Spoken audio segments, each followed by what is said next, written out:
Good morning, and welcome to the Chronicles of Drama Junior, Part 2. I'd like to take a moment and just say thank you for everybody who has reached out with their support and encouragement. And I just want to say that this is not easy, especially going back in time and thinking about such a painful time in my life. The good news is today I'm doing really well. I am married to the most loving, trusting, honest person, and we've been married for 4 years. We were friends for 20 years before we began dating. We've known each other since high school, and we got married in 2021. And we live in Oregon with our 2 dogs, Little Moon, who's a deaf pit bull, and Willie, who's a little scraggly Willie. And I'm currently in school majoring in human services and sociology, super passionate about mental health and specifically trauma. As a survivor of sexual abuse at a very early age, I want to specifically work with children who have experienced trauma in their life. And so that's what I'm working towards. So just to kind of recap part 1, from the very beginning, Junior wasn't honest about who he was. He wasn't honest about his age. He wasn't honest about his marriage. He wasn't honest about his living situation. I found out later on that the story he originally told me about moving out of his wife's house into his office was actually fabricated. It was a complete lie. He had actually lived with another woman for about 1.5 years.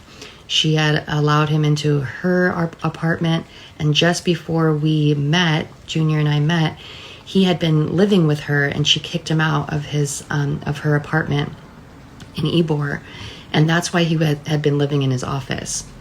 And all of this deception created this space of uncertainty and confusion and truly a trauma environment for me. And as a result, I was having extreme panic attacks. I was having panic attacks daily. I would shake. I would constantly shake. I would ask him constantly, hey, just tell me the truth. Like, this doesn't make sense. Like, are you really telling me the truth? And he would sit there so calmly and lie straight to my face, straight-faced, calmly lie. I still don't understand how he sleeps at night, to be honest. So where were we? I moved in with him. We got a place together on the river in Tampa. This house had 3 bedrooms, so I began decorating the 2 bedrooms for his children. He started to make an effort to revise the parenting plan with him and his wife to try and get some more time with his kids. I was so invested in being there for him and his children and his family, and I wasn't invested in me. And I began to lose myself in that relationship. So at some point, I decided I was going to really take a step back, even though we were living together, and I was just going to do my own thing and really try to find myself again. But I was still smoking a lot of weed. I was taking CBD on the daily. I even reached out to Provita and did a testimonial on like how the CBD was helping my anxiety. I was really afraid of being on any kind of medication for anxiety. And at the time, he was slowly trying to convince me that my childhood trauma was the reason why I was having these panic attacks. And it had nothing to do with his lies and deception and the instability with him and his wife and children. And I began to believe it until I began noticing when I looked more into his business, the green carpet events that I would go to sometimes, I noticed that it was all kind of a sham. I'm not going to lie. Like, if you look back, he was charging like $50 a ticket to have people come and just listen to him talk. He was charging vendors, I don't know how much, but he had 2 workers at the time, and they were a couple, and I don't think they were getting paid. Like, they were, again, like volunteers. They were doing all this work and not really seeing like the fruits of the labor. So I started to kind of notice that the finances didn't add up. And he was paying his wife like $1,500 a month for child support. And I explained to him that if he's not making that much, he shouldn't be paying that much. And his response was always, well, I don't want my children to suffer. And, what a noble, honorable thing to say, right? What can you say to that? But the fact of the matter is, nobody was really making money. They were really just breaking even, and they were getting free weed, from True Leave and things like that to do like product marketing. So I began to really distrust him, and I began behaving in a way that I'm not proud of today, but I can understand why I behaved that way. I wanted to know where he was every second of the day. I wanted to go through his phone. And when I did go through his phone, I found things that I would find out more and more information. Because we had been living together and his children were spending the night, his daughter had her own room. And this is a pretty significant part of it, so just bear with me while I'm really long-winded. But his daughter was like 5 or 6 at the time, and he wanted to lay in the bed with her to help her go to sleep with the door shut. And I wasn't comfortable with that. I would say, can you just leave the door open? And that was 100% my own like trauma from my childhood. I didn't like shut doors, and I definitely didn't like grown men sleeping in the beds with their daughters, okay? Like, I was not okay with that. And I explained that to him. I was like, it really gives me anxiety because I don't know what's going on behind that closed door. And he would say, how could you ever think that I would do that? And I was like, because it happens, and just for, just keep the door open. There's no wrong, what's so wrong with keeping the door open? He refused. In fact, he got really, really defensive. And then one day I found a picture of his daughter on his phone, and to me, it was really, I didn't like it. Okay. The picture, I didn't like it. And I asked him about it. I said, why do you have this picture of her on your phone? And he brushed it off, and he said, his ex-wife and him, or whatever, his wife and him joke about how developed she is at such a young age.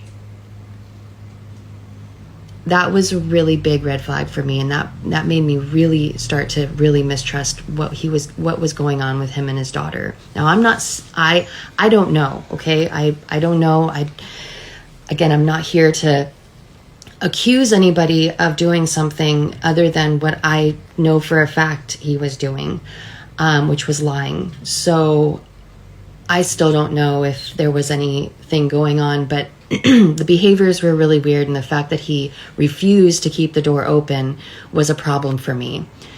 I think it was either November, December, or January. It was somewhere around that year that there was a big cannabis event in Orlando, and it was going to be held at this big forum.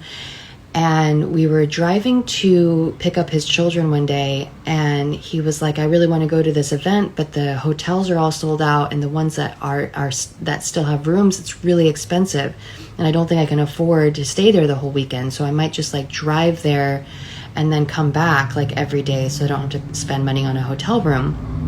And I was like, okay, whatever.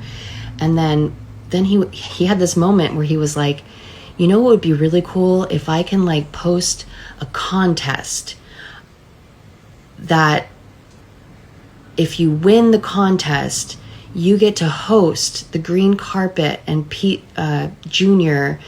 You could host us for the weekend. That way I wouldn't have to pay for a hotel.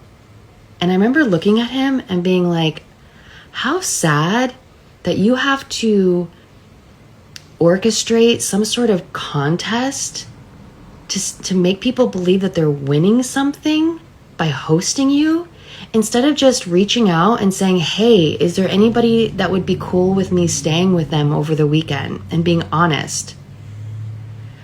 I started to really pick up on how he would manipulate people. And I was really ugly to him. I'm not going to sit here and pretend like I was just this like peaceful peacemaker, okay? I was really ugly to him. And there was another time that we were actually pulling out of the driveway, and when he went to go pull out, his tooth fell out. His tooth fell out in his mouth, and he spit it out into his hand, and he was like, my tooth just fell out. And I think I even said it. I'm not sure if I said it, but I know I damn well thought it. I was like, that's because you're rotting from the inside out. Like, and I have crooked teeth, so I'm not here to like bag on people's teeth or anything, but like his tooth fell out. I mean, he just became this like monster to me, and I knew that I had to get out. I just didn't know how. I didn't know how I was going to leave. I was living with him. I wasn't making very much money because I would go to work and I was always pissed off. My coworkers probably thought I was crazy. And I was still mourning the loss of my dog. So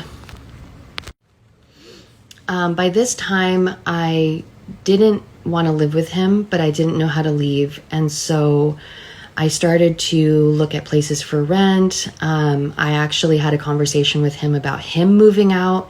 And he said, well, why would I move out if I have the kids? You know, this place is 3 bedrooms. Like, why would you stay here and me not? So I was like, okay, whatever. Like, and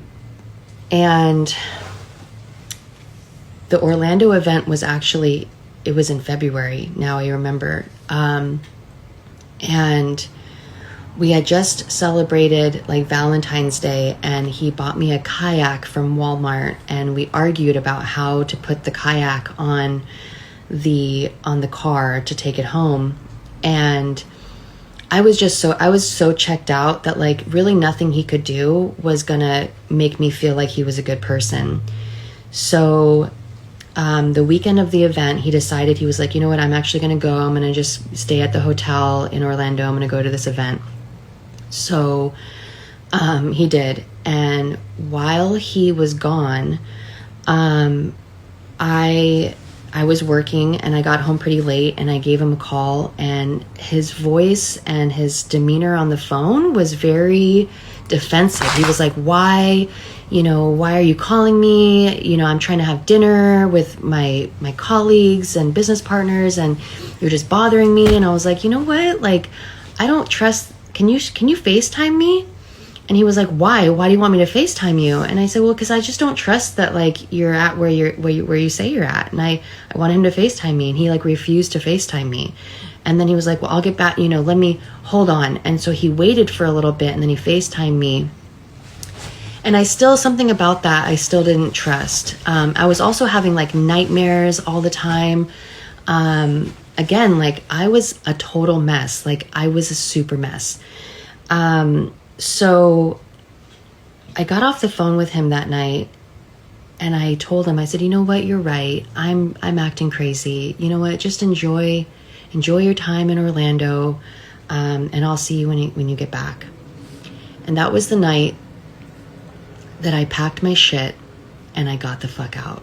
I called my mom. I literally spent the entire night packing all of my stuff. I called my mom at like 6 a.m. and was like, I need somewhere to go. I can't do this anymore. And she came over and helped me load up all my stuff. And I moved out. And I should say, we had adopted a dog together. We had just adopted this dog, this pit bull, and I knew I couldn't take her. And I moved out. It was like Sunday. I know he was going to come. He was going to be back probably around 4 or 5. And I left the house around noon. So I knew that that dog wasn't going to be alone for too long. And I still feel that's another regret that I have, that I left the dog behind. But I saved myself. At that time, it was me or nothing. And I knew that if I had taken the dog with me, I wouldn't have been able to find an apartment that would allow a pit bull.